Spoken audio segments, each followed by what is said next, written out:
플라톤에 따르면 소크라테스는 석공소를 운영한 석공이자 조각가였던 소프로니코스를 아버지로, 산파였던 파이나레테를 어머니로 하는 아테네 서민 가정에서 태어났다.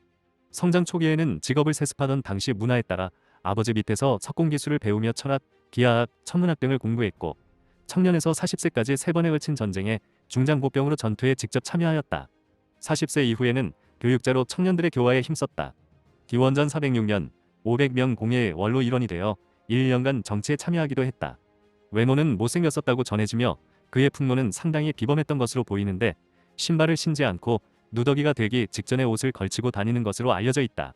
소크라테스는 이에 대해서 난 이렇게 다녀도 익숙해서 편하고 정신력도 단련될 뿐만 아니라 오히려 다른 사람들이야말로 옷이나 신발에 길들여져서 불편한 거 아니냐고 했다고 한다. 이런 초연한 풍모를 과시하고 다닐 뿐만 아니라 석공 출신이라 그런지 상당히 튼튼한 몸을 타고난 것으로 여겨진다. 잔치 자리에서 술을 가장 많이 들이키고도 가장 말짱한 정신으로 가장 늦게까지 토론을 하다가 유유히 떠날 수 있는 체력과 정신력 그리고 알코올 분해력의 소유자로 여겨진다. 또한 전투에 참전했을 당시에도 배고픔이나 목마름, 추위, 더움, 잠자리, 적군 등에 조금도 동요하지 않고 평상심을 유지하던 강철 멘탈의 소유자였다고 한다. 게다가 사색을 즐겨하여 어떤 문제가 떠오르면 해답이 떠오를 때까지 밤낮을 가리지 않고 가만히 서서 몇 시간이고 길게 생각에 잠기다가 해답을 찾고 자리를 떠나는 일이 종종 있어서 다른 아테네 사람들이 구경하였다고 한다. 여러모로 기인의 풍모를 지니고 있었음에는 틀림이 없다. 그의 아내였던 크산티페는 못생긴 악처였다고 전해지는데, 사실 앞뒤 정황을 따져보면 소크라테스의 아내는 오히려 현처였을 가능성도 있다. 소크라테스는 아테네에서 유명한 철학자였지만 사실 아내 입장에서 소크라테스는 돈도 없는 주제에 맨날 돈 많은 사람과 사색한답시고 수다나 떨러 다니는 남편으로 집안 살림은 크산티페가 다 책임졌다. 소크라테스가 물려받았으나 운영 등에 무관심하여 거의 내팽개치다시피 했던 석공소도 크산티페가 직접 운영했다. 그러나 이런 크산티페가 소크라테스를 내쳤다는 기록은 없으며, 외려 소크라테스가 독배를 마시고 사망할 때 그의 죽음을 슬퍼하며 울었다는 기록이 남아있다.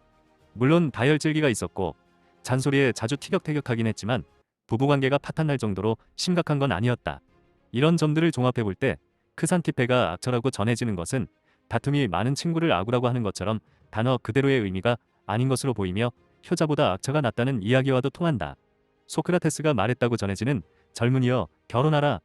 좋은 처를 얻으면 행복할 것이고 악처를 얻으면 철학자가 될 것이다라는 농담도 그 행간을 읽을 필요가 있다.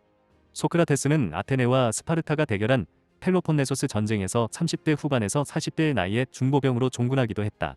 당대 아테네 시민은 신체 및 정신의 장애가 있거나 만 50세를 넘지 않았다면 군복무 의무가 있었으므로 소크라테스도 군인으로 참여했다. 대표적인 참전 전투로는 델리온 전투가 있는데, 이때 아테네군이 패배했지만 소크라테스는 침착하게 후퇴하는 담대함을 보여주었으며, 그가 소속된 부대도 소크라테스의 침착한 대처 덕분에 무질서하게 패주하지 않고 무사히 전장을 빠져나올 수 있었다고 한다. 무려 3번이나 참전했다고 한다. 그는 지혜를 사랑하는 마음으로 정의, 절제, 용기, 경건 등을 가르쳐 많은 청년들에게 큰 감화를 끼쳤으나 공포정치 시대의 참주였던 크리티아스 등의 출현이 그의 영향 때문이라는 오해를 받게 되어 청년을 부패시키고 국가가 인정하는 신을 믿지 않는 자라는 죄명으로 고소되고 배심원들의 투표 결과 40표로 사형이 언도되었다. 그는 도주할 수도 있었으나 태연히 독배를 들어마시면서 죽기 직전에 아스클레피오스에게 닭을 빚졌다며 갚아달라는 유언을 남겼다. 아스클레피오스는 의학의 신으로서 당시 아테네에서는 병에 걸렸다 나으면 이 신에게 감사의 표시로 제물을 바치는 풍습이 있었는데, 자신이 독약을 마시고 죽음으로써 모든 질병에서 해방되니 고맙다는 의미였다고 한다. 한편 중요한 건 소크라테스가 어떻게 죽었냐가 아니라 왜 그가 죽음을 선택했는가? 소크라테스의 나이는 이때 이미 70세를 넘겼고 남은 삶은 길어야 몇 년 되지 않을 나이였다. 일단 그는 재판장에서도 자기 신념을 꺾느니 죽겠다고 말한 데다가 겉으로 공표한 것이야.